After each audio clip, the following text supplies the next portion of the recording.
Here we go. It's coffee time, which means it's first cup time.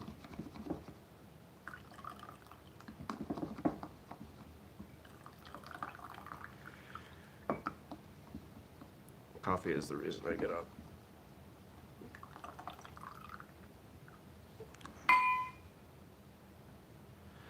3, 2, 1. Good morning, everybody. Welcome. Today is Thursday, February 13th, 2020. My name is Jeremy, and this is my first cup of coffee.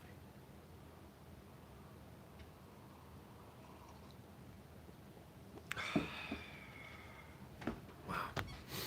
Saying February 13th almost sounds like saying Friday the 13th. But it is not. It is Thursday the 13th, which does not have the same ring. Oh, man. Well, what do you know? I'm busy. Busy. Had a great Wednesday. No, I had a good Wednesday. I don't want to just arbitrarily say days are great when they were good, right? Because a good day, there's nothing wrong with a good day. But let's save a great day for a great day. Let's call it what it is. I have to shave. I know that. Probably should have shaved yesterday, but figured I'd stretch it one more day. I have a consulting project, an IT project I'm doing today. So I should probably look professional. Feels funny to, not shave and charge people a bunch of dollars per hour. But what was yesterday? Yesterday was Wednesday. I found that a lot of the so if we rewind a year ago, there was a really bad shipment that came in. Bad shipment of foam gear, and that shipment cascaded a bunch of problems and made 2019 professionally one of the worst years of my life. Nearly bankrupted me, brought whistlekick to a grinding halt. If you've tried to buy anything, you know this. Well, we had another shipment arrive about 3 weeks ago. And the initial report I got showed that there were a lot of defects in it, and I was kind of freaking out. Is this factory going to keep doing this? Am I not going to be able to trust them because the margin on the foam gear is not enough that it can survive a bunch of defects? But I got a report yesterday showing that their initial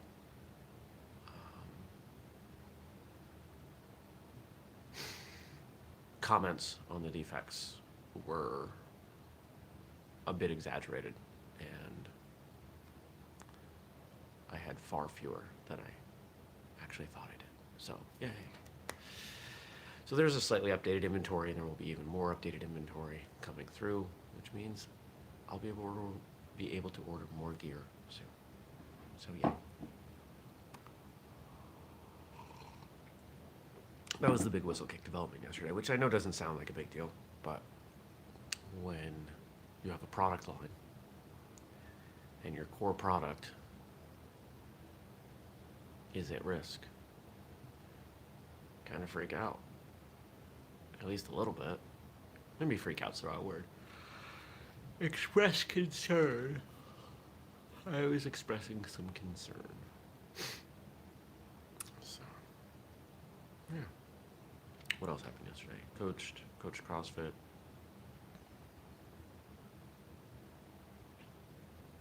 I think that was it. So, well, what's going on today? I told you the IT thing.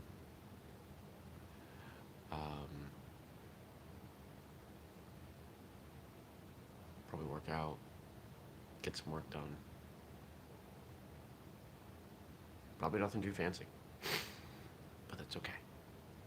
All right, let's do the questions. I feel like my morning dialogue is not really working. I'm being lame, so let's stop being lame. Nope, that's still not the right app. And let's answer some questions. Remember, if you want to ask a question for me to answer, drop it below. I'll answer it tomorrow. And last I looked, we had a number of questions. Yeah. So today we have 3 questions from 3 different people. A question each. So I'm really appreciative of that. Thank you all. Let's please keep that up because I think that's awesome.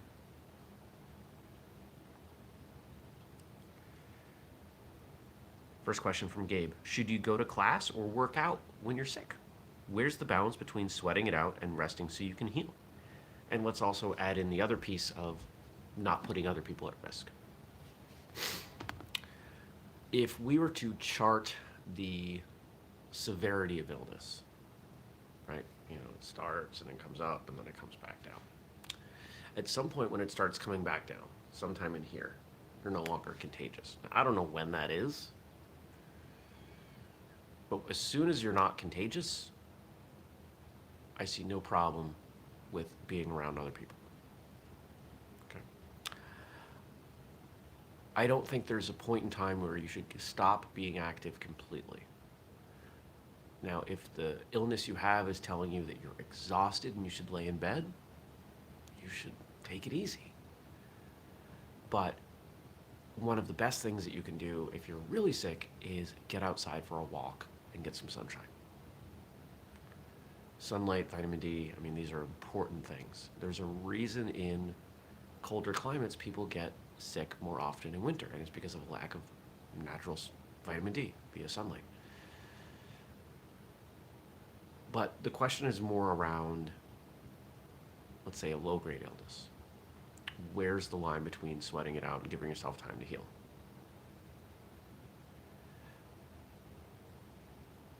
Always err on the side of too little.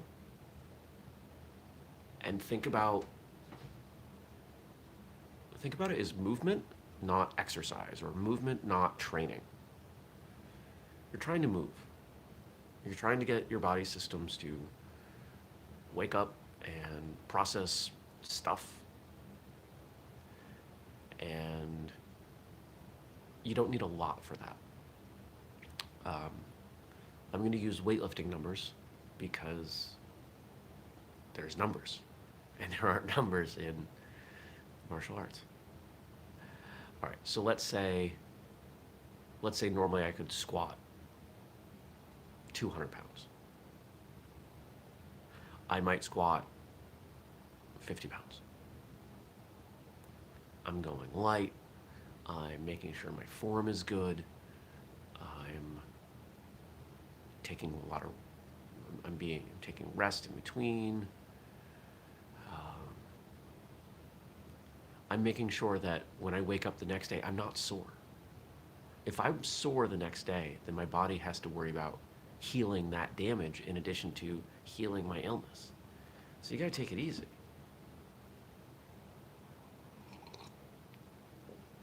If you're in doubt on whether or not you're contagious, train at home. If you are in doubt of how much to do, if you're training on your own, think of walking through things. Think of practicing techniques for accuracy or skill, not speed, not power. If you go to class, make sure you tell your instructor, hey, I'm not feeling great, I'm gonna take it easy today. And they damn well better respect that.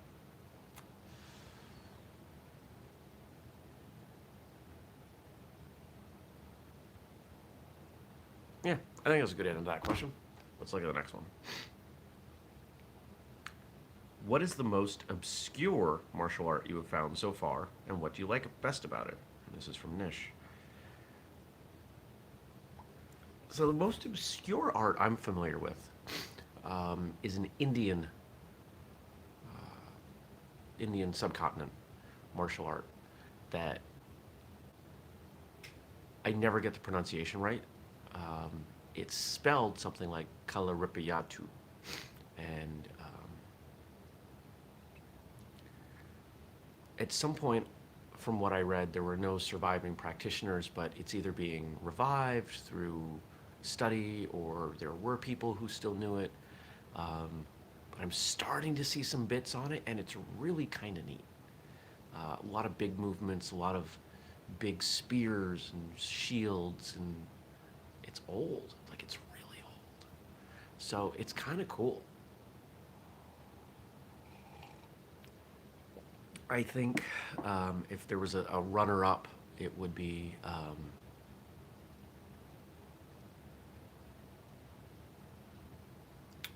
oh, what's the Korean kicking game? Shoot, this is one of the challenges of doing this show in the morning before I'm fully awake. Um, Let me see if I can find it real quick. There's a martial art that precedes Taekwondo from Korea that has a similar name. No, let's just say Korean kicking game. No, this says Jiggy Shaggy. That's not it.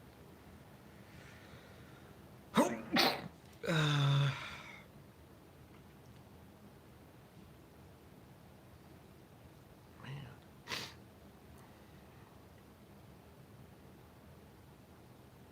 Well, I'm not finding it. So, there's a Korean sort of martial arts game that is kind of interesting. Man, I'm bombing this question.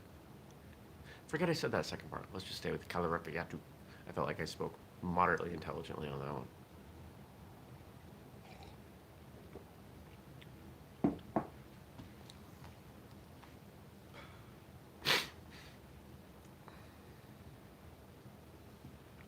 Our final question today from Frank.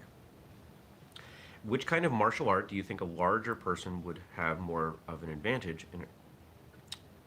I'm reading this poorly. Which kind of martial art do you think a larger person would have more of an advantage in? A grappling art or a striking art? It depends on what you mean by advantage. So if you mean in general versus the rest of the people they're training with, or if you mean in competition against someone who is likely similar in at least age, in grappling generally size, or do you mean self-defense? I'll answer all three. If you take a larger person, they are generally going to do much better in grappling once they've achieved some skill, because in a grappling class, you're not going to have weight classes. At least not that I'm familiar with.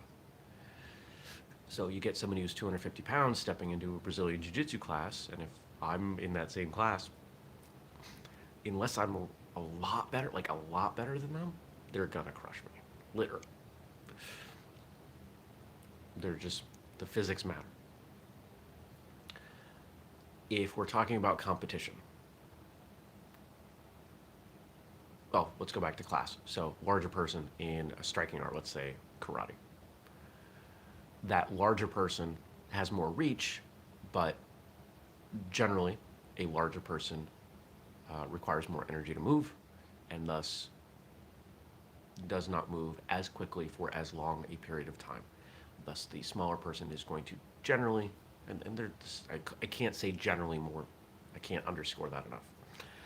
That smaller person is generally going to be faster for a longer period of time. So there's less of an advantage for the larger person. Competition. The larger person has an advantage in striking competition. If it's the more contact permitted, the more of an advantage they have, because there's more force behind their techniques. I've seen enough point style competition with little contact allowed to generalize that the larger person generally has an advantage because of reach. Grappling, there's usually going to be some kind of weight classes. So limit is going the advantage is going to be reduced there. But you still want to be at the heavier end of your division. There's still an advantage.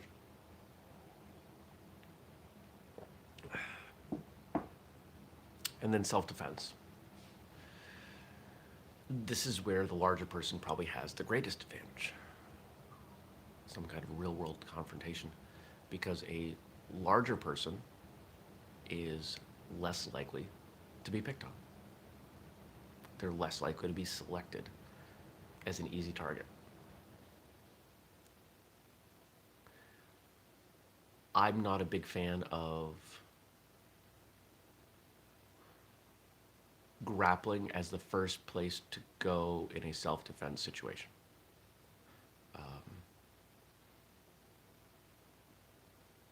Because it closes a gap that I don't want to close.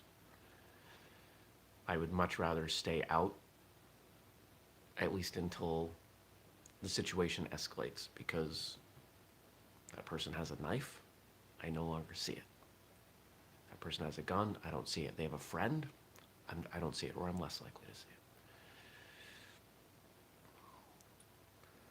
it. The bigger person with the striking in self-defense is going to do just fine. The bigger person in grappling is going to do just fine. So,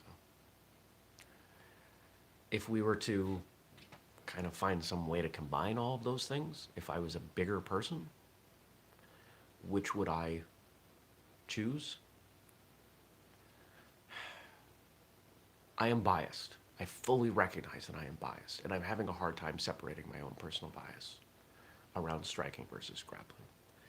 Why am I biased towards striking? Because it's what I started with. It's how I frame my perspective of martial arts.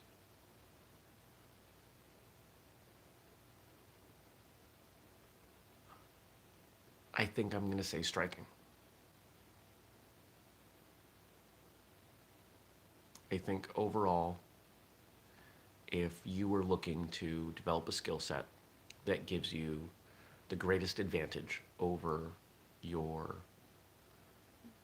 training partners and opponents and enemies, I think striking as a larger person gives you that advantage. Honestly, I think striking gives you that advantage regardless of your size. There is, of course, a difference between being just larger in stature versus heavier. And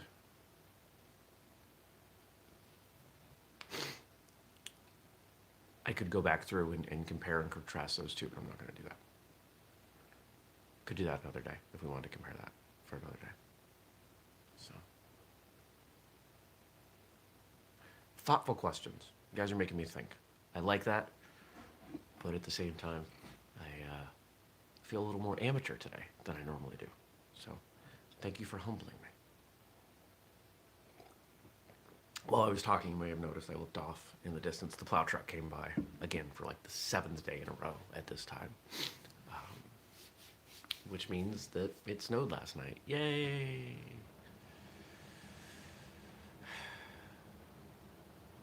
For those of you who don't live in states with snow, right about this time is when we start getting tired of it. Now, of course, I have plenty of friends who engage in snow sports, skiing, snowboarding. I don't know how many people were snowmobiling this year. They're not sick of it, but those of us who do not often.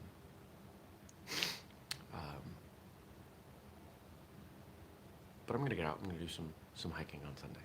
So I'll tell you more about that tomorrow and, of course, on Sunday. No, Monday. Because we don't do the show on Sunday. All right. I'm blabbing, rambling. Can't even say rambling right. I'm going to go. I'll give you homework in just a moment. So let's close up. Remember, we do the show every weekday morning, 6:30 a.m. Eastern, here on YouTube. You can listen to it or watch it later on YouTube, podcast, firstcupofjeremy.com. Subscribe, turn on notifications so you can catch this and all the other content we do. And if you want to support the show, Go to whistlekick.com, pick something up, use the code FIRSTCUT15, save 15%, or if you want more content, or just want to throw us a couple bucks a month, patreon.com/whistlekick. At the $5 and up tier, you get more content. We make more stuff. But we're going to, you can do as little as $2 a month. If you have a question, and I hope you have a question, drop it below, and I will answer it tomorrow. Now, for your homework.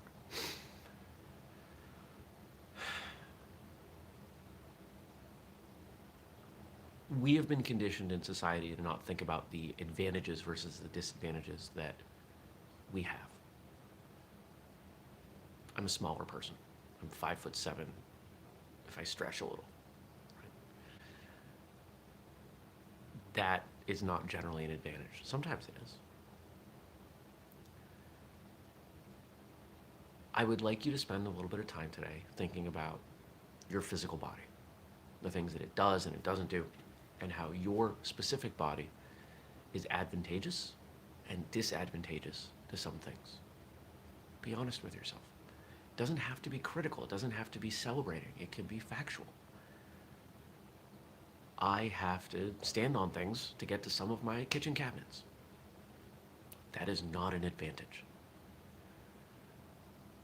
But I can crawl under my house really easily and check for leaks, which is something on my calendar for this weekend. I can easily climb up things because I'm small and I don't weigh a lot. But because of my size, I am more likely to be in a self-defense situation. Being honest with yourself about who you are and what you bring to the world isn't a bad thing. Knowing who you are is critical. If you were to go into battle, you wouldn't ignore the resources you had. You wouldn't turn a blind eye and just say, we'll see what happens when we get there. Don't do the same thing with you, with who you are and what you have, what you bring to the battle of life. I hope you have a great day, and I will see you back here tomorrow for Friday. Take care. Peace.